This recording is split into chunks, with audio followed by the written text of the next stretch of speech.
Modi government जल्द ही सरकारी बैंकों को बेचने को लेकर बड़ा फैसला ले सकती है। According to Economic Times report, central government सरकारी बैंकों के प्राइवेटाइजेशन के लिए एक पैनल बनाने की तैयारी कर रही है। ये पैनल ही उन बैंकों की लिस्ट प्रिपेयर करेगा जिनको बेचा जाना है। क्या कुछ ये पूरा मामला है, थोड़ा डिटेल में जानते हैं इस वीडियो में, इसलिए इस वीडियो को एंड तक देखें। अप्रैल 2021 में नीति आयोग ने डिसइन्वेस्टमेंट डिपार्टमेंट को 2 पब्लिक सेक्टर बैंक्स के प्राइवेटाइजेशन करने की रिकमेंडेशन दी थी। इनमें कथित तौर पर central bank of India, Indian overseas bank को शामिल किया गया था, लेकिन इनके प्राइवेटाइजेशन को लेकर कोई फाइनल डिसीजन नहीं हो पाया था। अब अपडेट है कि गवर्नमेंट कुछ छोटे पब्लिक सेक्टर बैंक के प्राइवेटाइजेशन पर फोकस कर रही है और इनमें बैंक ऑफ महाराष्ट्र और यूको बैंक जैसे छोटे बैंकों के प्राइवेटाइजेशन का डिसीजन लिया जा सकता है। अब आप सोच रहे होंगे कि क्या स्टेट बैंक ऑफ इंडिया और पंजाब नेशनल बैंक भी प्राइवेट हो सकते हैं? तो फिलहाल सरकार का SBI, PNB and bank of Baroda के प्राइवेटाइजेशन का कोई प्लान नहीं है। आईडीबीआई बैंक के स्टेक बेचने की कवायद से मिली सीख से नए बैंकों के प्राइवेटाइजेशन की स्ट्रैटेजी को बेहतर बनाने में सरकार को मदद मिल सकती है। आईडीबीआई में हिस्सेदारी की बिक्री इस साल हो सकती है। अब प्राइवेटाइजेशन के लिए बैंकों की पहचान करने के लिए कमेटी बनाई जाएगी। इनमें मिड और स्मॉल साइज के बैंक शामिल होंगे। सरकार बैंकों के परफॉर्मेंस के बेसिस पर उनकी हिस्सेदारी बेचेगी। परफॉर्मेंस में बाकी पैरामीटर्स के साथ साथ बैड लोन पोर्टफोलियो भी देखा जाएगा। इस कमेटी में department of investment and public asset, reserve bank of India और नीति आयोग के ऑफिशियल्स शामिल हो सकते हैं। But the question is, government बैंकों के प्राइवेटाइजेशन पर आगे क्यों बढ़ना चाहती है?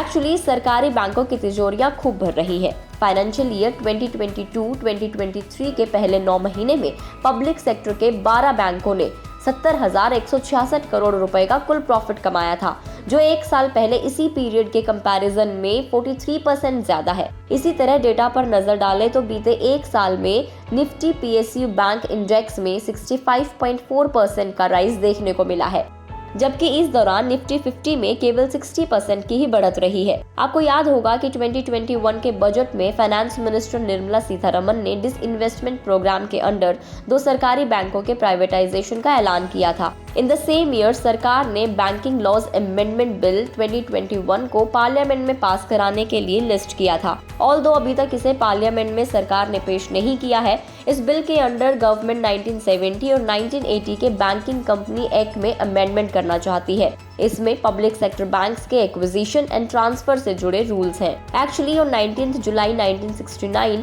इंडिया के 14 मेजर बैंक्स को पहली बार नेशनलाइज किया गया था। इसके बाद 1980 में बैंकों के नेशनलाइजेशन का दूसरा दौर चला, जिसमें 6 और प्राइवेट बैंक्स को सरकार ने अपने कब्जे में ले लिया था। नेशनलाइजेशन के बाद शहर से चलकर बैंक गांव-गांव तक पहुंचे, यानी बैंकों की जो रीच है वो काफी ज्यादा बढ़ गई थी। 1991 के इकोनॉमिक क्राइसिस के बाद बैंकिंग सेक्टर के सुधार के लिए नरसिम्हा कमेटी बनाई गई। इस कमेटी ने देश में नए प्राइवेट बैंकों को खोलने का रिकमेंडेशन दिया था, साथ ही पब्लिक सेक्टर बैंकों के मर्जर के लिए भी सिफारिश की थी। इस कमेटी की सिफारिश के बाद पहली बार 2008 में कुछ सरकारी बैंकों का मर्जर किया गया था। इसके बाद 2017 और 2019 में कई स्मॉल बैंक्स को लार्ज बैंक्स में मर्ज कर दिया गया था। फिलहाल पब्लिक सेक्टर के सिर्फ 12 बैंक रह गए हैं और इनमें से अब ये उम्मीद जताई जा रही है कि इसमें से भी मिड और स्मॉल साइज के जो बैंक्स हैं उनको भी सरकार प्राइवेट कर सकती है। सरकार के इस डिसीजन पर आपको क्या लगता है? क्या पब्लिक सेक्टर के बैंक्स का प्राइवेटाइजेशन होना चाहिए या नहीं? आप हमें कमेंट करके जरूर बताएं। अगर वीडियो पसंद आया हो तो इसे शेयर भी करें। अगर आप हमें फेसबुक पर देख रहे हैं तो फेसबुक पेज को लाइक करें और अगर आप हमें यूट्यूब पर देख रहे हैं तो गुड रिटर्न्स के यूट्यूब चैनल को सब्सक्राइब करना ना भूलें।